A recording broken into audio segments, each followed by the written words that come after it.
자, 여러분 안녕하세요. 조직행동 이제 두 번째 시간 맞이하게 됐네요. 여러분들 공부를 밀리면 진짜 하기 싫어지거든요. 그래서 차근차근 그 해당 주 수업을 잘 들어서 열심히 공부하셨으면 좋겠어요. 자, 저번 시간에 이제 제가 오리엔테이션 하면서 말씀드린 게 있었죠.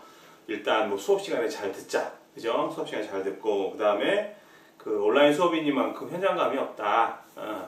단점은 뭐다? 현장감이 없는 거다. 근데 또 장점도 있어요. 여러 번 반복해서 들을 수 있는 경우.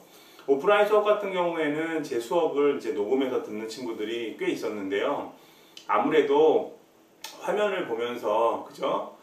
시청각. 그러니까 청각만 있잖아요. 녹음한 파일은. 그죠? 근데 지금 우리 동영상 파일은 제가 말씀드리는 것들이 이제 얼굴까지 나오니까 조금 더 생동감이 있을 수 있겠네요. 단점도 있을 수 있겠다. 제 얼굴을 보시는 게 좀 괴로우실 수도 있어요. 그죠? 어떤 분들한테는. 그래서 청각이 나올 수도 있겠네요. 목소리는 또 좋은가요? 그것도 좀 생각해볼 문제네요. 이렇게 웃긴 얘기를 하는데 아무도 웃지를 않고 있습니다. 카메라만 저를 보고 있네요.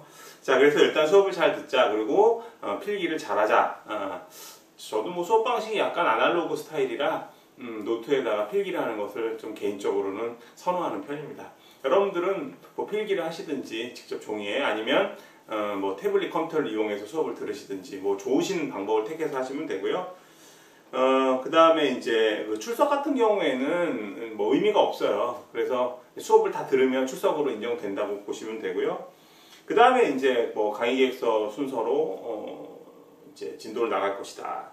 그리고 이제 가끔씩 제가 이제 자율과제라고 해서 뭐 찾아보세요라고 할 거예요. 무엇에 대해서 알아보세요 이런 말씀 드릴 텐데 그런 것들은 여러분들이 자율적으로 하시면 그야말로 자율적으로 하시면 될 것 같아요. 자, 시험은 비대면으로 본다고 하니까 그죠? 볼 수 없다는 얘기가 되겠네요. 그죠? 그러니까 수업만 열심히 들으세요. 열심히 들으시고 수업 태도라든가 그다음에 출석, 그다음에 혹은 이제 기말이나 중간 대체로 과제물 같은 게 나갈 수 있거든요. 그런 것들 잘 하시면 성적 잘 받으실 수 있을 거예요. 자, 교재 소개도 저번 시간에 했고요. 그 다음에 우리가 공부했던 내용들을 보시면은 그 조직인사 학문 영역이라고 해서, 그죠? 한번 적어볼까요? 그래서 우리가 처음에는 그 theoretical 이론적인 측면과, 그죠? 매크로 것이라는 말을 했죠, 그죠? 그래서 여기에는 이제 우리가 크게 조직 이론이라는 거 OT라고 했죠. Organization Theory라고 해서 경영 연구가 어떻게 이루어졌는가, 조직 연구에 대한 흐름이 어떻게 와 있는가. 경영 연구나 조직 연구 흐름이랑 같은 말이라고 보시면 돼요. 그래서 이제 특히 조직 행동과 관련돼서는 행동적 접근과 관련이 있다. Behavioral Approach와 관련이 있다라는 말씀 드렸고요. 행동적 접근이라고 했을 때 중요한 이슈가 뭐였냐면 인간의 특징이 얘기했나? 기억이 안 나죠? 사회적 존재, 자연적 존재라는 것을 내포하고 있다라는 말씀을 드렸고요. 좀 깊이 들어갔는데 조직이론에서의 핵심 주제는 첫 번째가 뭐냐면 경영연구 혹은 조직연구가 어떻게 이루어져 왔는가. 그 다음에 이제 Corporate Governance라고 해서 기업 지배 구조. 적어볼까요? 또 이러면 또 복습 시간이 좀 길어질 텐데 기업 지배 구조라는 게 있었고 말로만 설명할게요. 그 다음에 이제 Organizational Structure, 조직 구조가 어떻게 되는가. 그래서 오늘 공부할 내용 중에서 7페이지에 조직 구조를 우리가 좀 공부하게 될 거예요. 7페이지에 나와 있는 조직은 사업부 조직 구조거든요. Divisional Structure라고 해서 사업부 조직 구조에 대한 얘기를 할 텐데 일반적으로 규모가 큰 우리가 흔히 말하는 대기업에서 볼 수 있는 조직 구조라고 할 수 있어요. 그 조직 구조를 통해서 우리가 경영자들이 어떻게 포진되어 있고 어떤 일을 하는지 나아가서 알아보도록 하겠습니다. 자, 그 다음에 두 번째는 어떤 게 있었냐면 이게 이제 첫 번째 주제였고 theoretical, 그 다음에 매크로, 그 다음에 theoretical, 그 다음에 뭐가 있었냐면 마이크로라고 해서, 그죠? 마이크로. 마이크로는 우리가 미시라고 이야기를 하죠. 작게 본다라는 거. 이게 해당되는 학문 영역이 바로 우리가 이번 학기에 공부할 조직행동, Organizational Behavior, OB라고 해요. 줄여서 우리가 조직이론을 OT라고 했잖아요. Organizational Theory. 그래서 조직행동이라는 거는 늘 말씀드리지만 구성원들의 행동에 영향을 미칠 수 있는 요소가 뭐냐? 그림으로 그려보면 이런 거죠. 이런 박스가 있다. 이게 뭔지 모르겠지만 구성원들의 behavior, 행동에 영향을 줘서 이 행동에 따라서 행동이 긍정적으로 이루어질 수도 있고 부정적으로 이루어질 수도 있는데 어떤 성과가 퍼포먼스가 나온다, 성과가 나왔다라고 했을 때 이 행동에 영향을 줄 수 있는 요소들을 우리가 확인하는 거라고 했어요. 그리고 설명할 때 제가 이거 왜 했냐면 행동적 접근이라는 경영학 연구 주제에서 그죠? 인간이 자연적이고 사회적인 존재이기 때문에 행동에 영향을 주는 요소들을 우리가 반드시 고민해 봐야 된다. 모두 이성적인 인간, 레셔널한 인간, 이 내추럴, 소셜이라는 말과 좀 상반되는 개념으로 우리가 사용되는 어휘가 레셔널이라는 말을 쓰거든요. 이성적인, 너무 이성적이면 이성적인이라는 말이 긍정적인 의미로 받아들일 수 있는데요. 너무 이성적이면 기계적이잖아요. 그죠? 기계처럼 보일 수 있잖아요. 그래서 인간이 모두 이성적이라는 행동을 보인다면, 이성적이라고 한다면 행동에 영향을 주는 요소를 우리가 고민해 볼 필요가 없죠.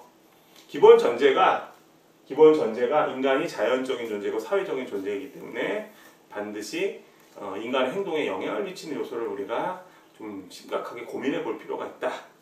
그래서 이 조직행동 영역은 이 네모 박스 안에 들어가 있는, 예를 들면 뭐 성격이라든가 가치관, 태도, 그죠? 이런 것들을 우리가 이해하는 데 있다라는 거죠. 그래서 경영 그러면 학문 성격이 상당히 딱딱해 보이고, 특히 재무회계 같은 경우를 보면 숫자들이 많이 등장을 해서 여러분들이 보실 때는 좀 딱딱하게 느낄 수 있는데요. 조직행동 같은 경우에는 상당히 인문학에 가깝다고 생각합니다. 사람에 관한 얘기잖아요. 그죠? 그 대상을 이제 조직 구성원으로 국한시켰기 때문에, 그래서 그런지 조직행동에 많은 그런 그 관련 학문들이 심리학적인 것들이 상당히 많아요. 심리학도 있고요. 정치학도 있고요. 그죠?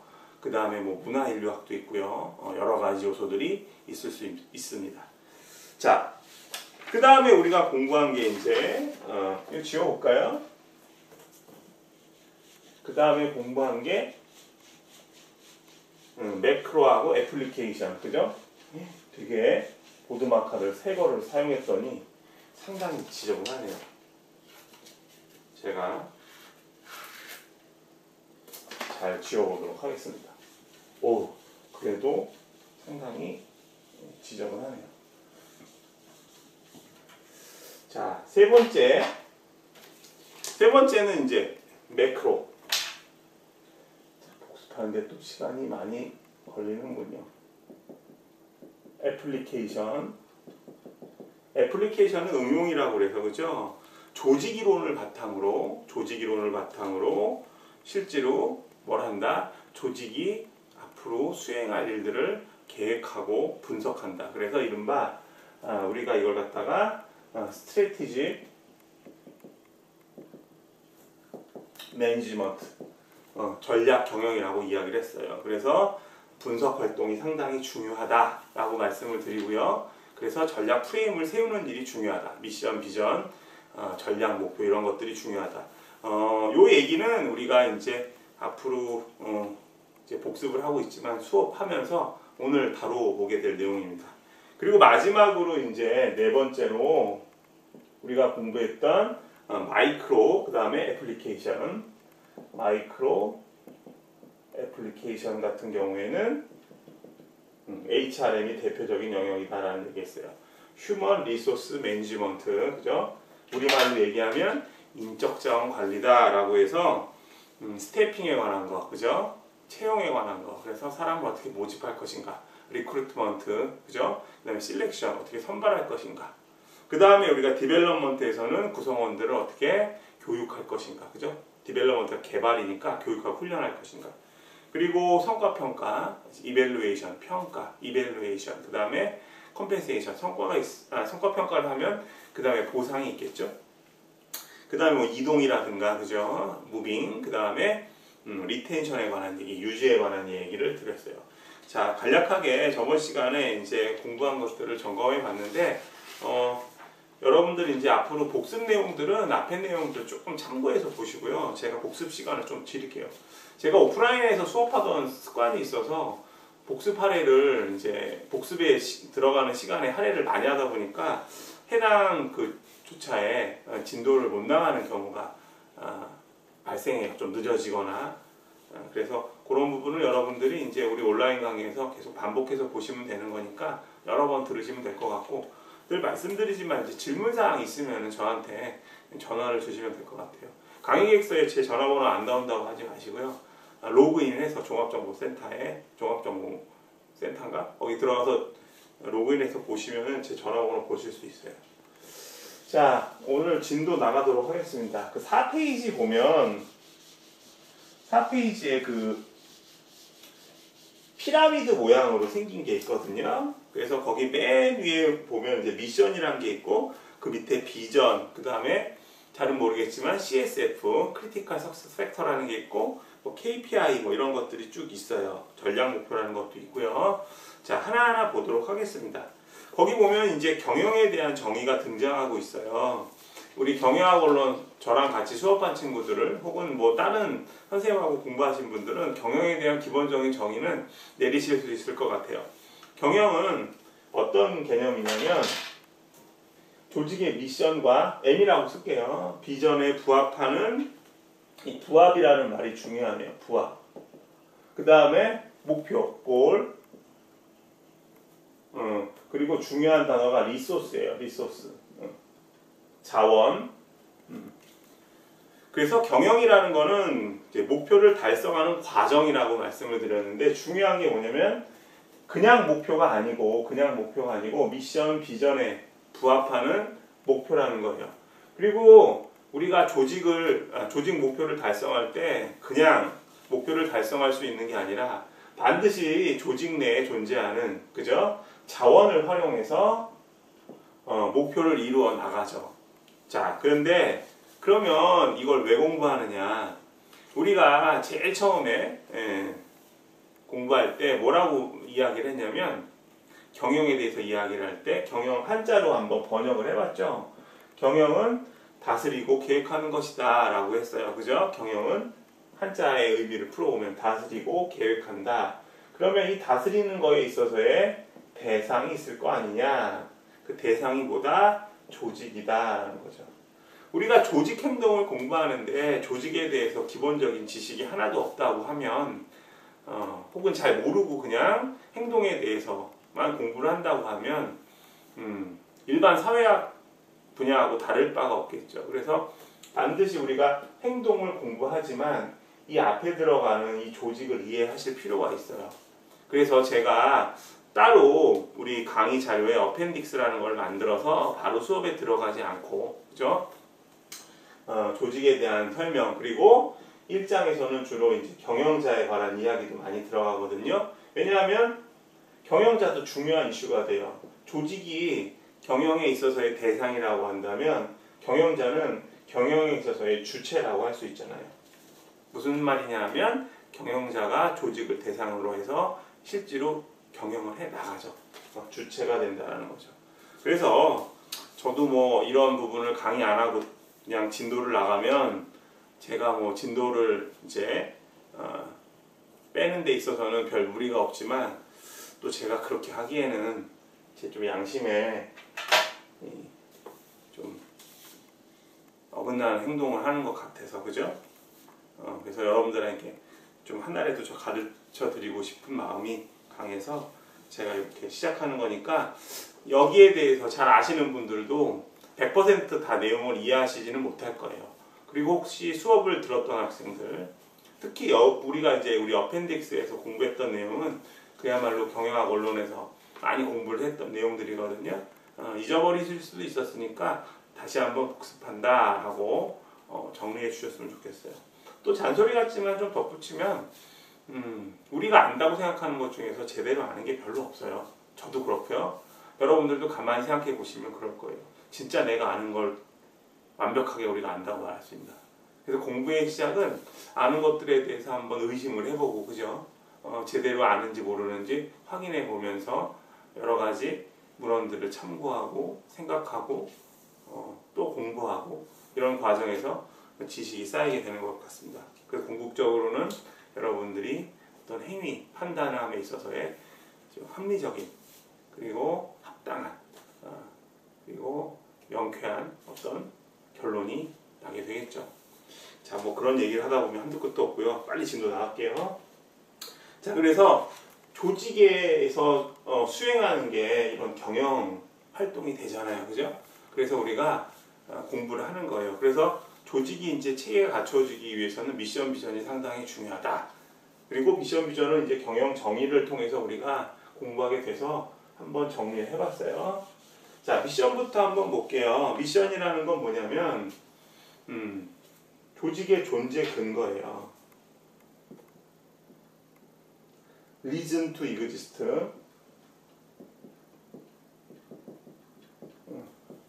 존재 근거. 한마디로 말하면 조직의 존재 근거다. reason to exist. 존재 근거다 라고 얘기할 수 있어요. 그래서 이 말을 바꾸면 조직이 갖고 있는 어떤 본질, 정체성이라고 할 수 있죠. 그 조직은 왜 존재하느냐. 그래서 미션은 보통 선언문으로, 스테이트먼트로 구성되어 있거든요. 그래서 예를 한번 들어볼게요. 자, 나이키사의 미션을 한번 제가 예로 한번 들어볼게요. 나이키사의 미션은 Bring Inspiration, 영감을 제공한다. 그리고 혁신을 제공한다. 이노베이션. 좀 길지만 제가 써보도록 할게요. 중요해서. 영감이라는 말 아시죠?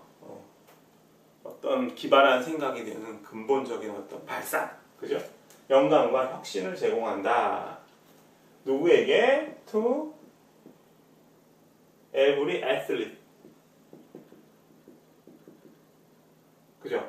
모든 운동선수들에게, 그죠? 뭐 누가 보면 이거 영어 시간이 줘야겠다. 모든 운동선수들에게 혁신과 영감을 제공한다.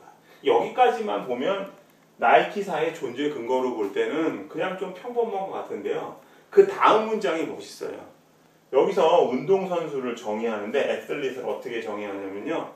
애슬릿은 만약에 당신이 you have a body, 어떤 몸뚱아리를 가지고 있다면, 육체를 가지고 있다면, 그죠? 육체를 가지고 있다면 당신이 바로 선수다라고, 애슬릿이라고 이야기를 해요. 우리가 보통 스포츠 활동을 한다고 하면 비장애인만 생각할 수가 있잖아요. 그죠? 근데 스포츠를 우리가 가만히 이제 영위할 수 있는 사람들을 보면 정말 바디만 있다고 하면, 그죠? 정신이 있고 바디만 있다고 하면 장애 유무는 결코 중요한 게 아닐 거예요. 그래서 누구나 운동을 할 수 있다는 거죠. 그죠? 이 말이 참 멋있네요. 바디만 있다면 당신은 선수다라는 거죠. 그죠? 그래서 나이키라는 회사는 잘 알겠지만 스포츠 용품을 만드는 회사잖아요. 그래서 운동선수들에게, 그죠? 장애인, 비장애인 가릴 거 없고 모든 운동을 하는 모든 사람들에게 혁신과, 그죠? 영감을 제공한다. 그죠? 그러기 위해서 무슨 회사가 존재한다? 나이키라는 회사가 존재한다. 라는 거죠. 그래서 그런 미션이 있다고 한다면 그 미션에 맞는 조직 목표가 고울이 등장할 수 있게 되는 거예요. 자, 이 정도로만 보고요. 빨리 지울게요. 벌써 뭐 한 거 같지도 않은데 1부 시간이 다 돼가고 있어요. 자, 비전 한번 볼까요? 그래서 제가 오프라인 수업 때는 이제 우리 핸드아웃에 있는 요소들을 내용들을 다 하나하나 안 빠뜨리고 설명을 많이 드렸는데 중요한 것들은 강조를 하고요. 그렇게 중요하지 않은 것들은 여러분들이 한번 읽어보고 그리고 생각해보고, 그래도 잘 모르겠다 혹시 뭐 제 입장에서는 별로 안 중요할 수 있지만 여러분들 입장에서 뭐 모를 수도 있고 잘 모를 수도 있고 중요하다고 판단될 수 있으면 제가 질문 받는 걸로 할게요. 그렇게 해야 좀 진도가 맞을 것 같아요. 뭐 지금까지 제가 촬영을 다 조직행동에 대한 촬영을 마무리한 게 아니라 앞으로 수업이 어떻게 이루어지고 일정이 어떻게 맞아들여갈지 모르겠는데 제 생각으로는 일단 뭐 중간 기말 때도 수업을 해야 될 것 같아요. 뭐 시험 안 보니까 수업하는 게 맞죠. 그래서 뭐 16주차 정도로 구성되어 있으니까 15주차인가요? 하여튼 뭐 제가 최대한 진도는 잘 맞춰보도록 하겠습니다. 자, 그 다음에 이제 비전에 대한 얘기 할게요. 비전. 미션은 했고. 비전이라는 거는 한마디로 얘기하면 desirable future예요. desirable future. 우리말로 이야기하면 바람직한,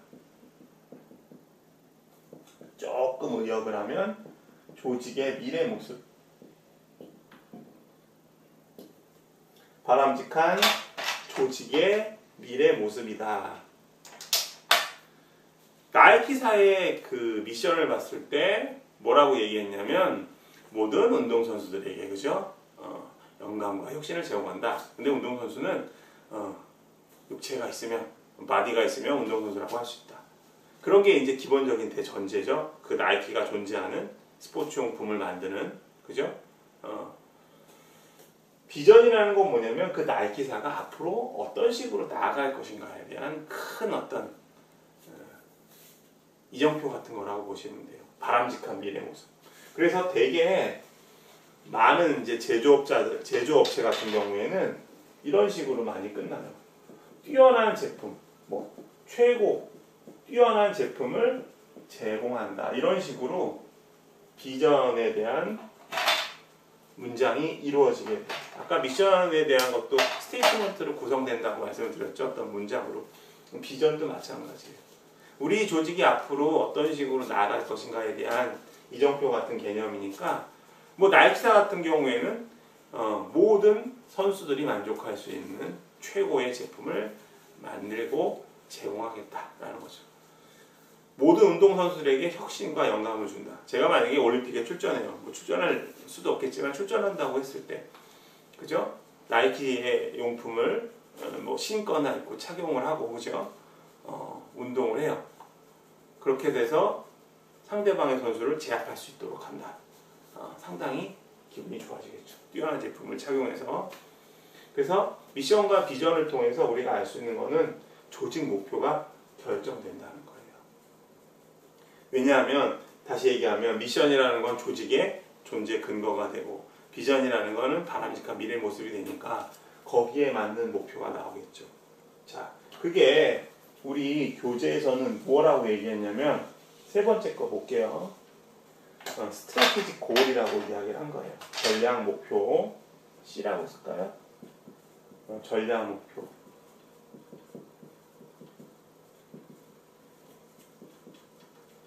전략 목표다라고 이야기를 했어요. 그래서 전략 목표라는 거를 가만히 이제 생각을 해보면 전략 목표에 대한 개념들을 묶어보면 비전이래요. 비전. 바람직한 미래 모습을 위해서 전략 목표라는 거는 실제로 뭐라고 얘기할 수 있냐면 여기도 한번 써볼까요?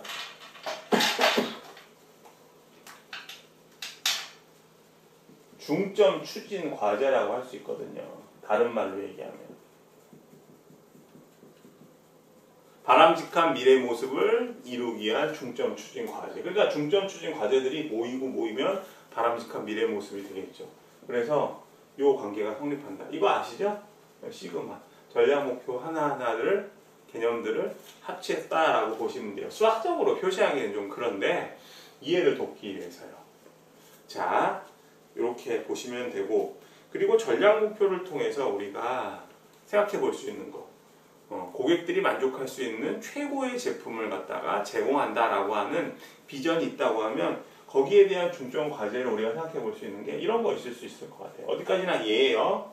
고객 감동 구현, 그죠? 고객 감동 구현되면 최고의 제품이 만들어지는 거죠. 그 다음에 플러스 또 뭐가 있어요? 인재를 개발해야죠. 뛰어난 스포츠 용품을 개발하기 위해서 인재 개발을 강화한다. 그죠? 예를 들면 소재를 개발하죠. 예를 들면 뭐 운동을 해도 땀이 다 배출돼서 옷이 무겁지 않게. 실제로 마라톤 선수들이 신는 마라톤화는 상당히 경량이잖아요. 땀 흡수가 잘 돼서. 그리고 또 어떤 거 있을 수 있냐면 글로벌 입지 확립. 전 세계적으로 나이키 회사의 입지가 확립되는 것이 중요하다. 뭐 특정 지역만 아니라 뭐 유럽이나 아시아 지역, 그 다음에 아프리카, 그죠? 뭐 남미 지역에서도 나이키 제품의 인지도가 높아진다는 것은 그 브랜드나 제품의 특성을 제대로 소비자들이 이해한다는 얘기니까 이런 것들을 합쳐서 이거 말고 뭐 몇 개 더 뽑을 수 있는데 어쨌든 이런 개념들을 그죠? 중점추진 과제라고 했을 때 이런 것들을 모으면 하나의 전략 목표들이 묶어져서 비전이 될 수 있다고 우리가 생각해 볼 수 있습니다. 자, 1부 시간이 벌써 다 됐네요. 1부 마치고요. 2부는 계속 이어서 하도록 하겠습니다.